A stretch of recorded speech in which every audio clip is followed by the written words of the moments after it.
So I'm an investor, okay? I build financial models my entire life. And I realized real recently that you can think of your mood in a very similar way. You think about companies or the economy. You can model out your mood in a very similar way that you would model out, an economic forecast. So when you're modeling out a company, a few things you consider are like earnings momentum, like how fast are earnings growing by, or read-throughs, which are basically commentary by other companies that have like similar end markets or have like customer or like competitor relationships.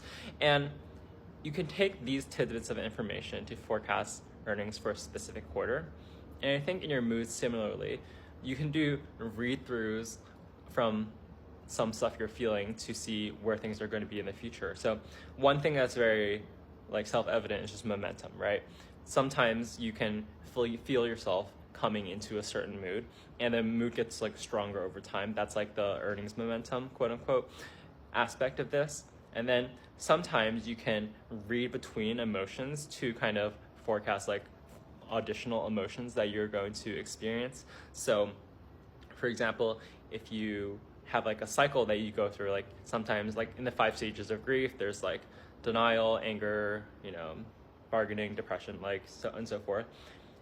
When one mood necessarily creates like a next mood, like it serves as like a sort of like a read through or even like a leading indicator of some additional things you're going to experience. So you can model that out in that way.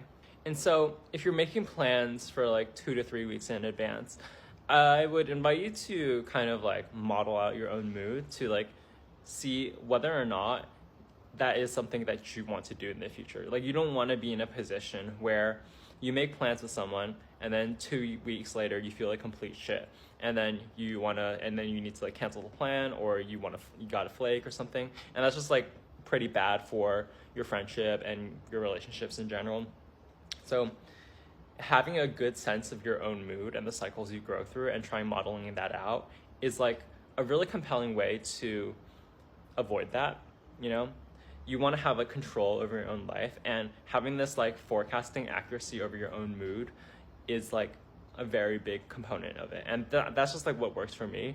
You probably have different leading indicators, you probably have different momentum trends, but that's something you got to work out for yourself. But I'm just saying that for me, at least, when I make plans in the future, I always consider like what I'm feeling right now, how I think I'll be feeling in the future with all these attributes that I mentioned.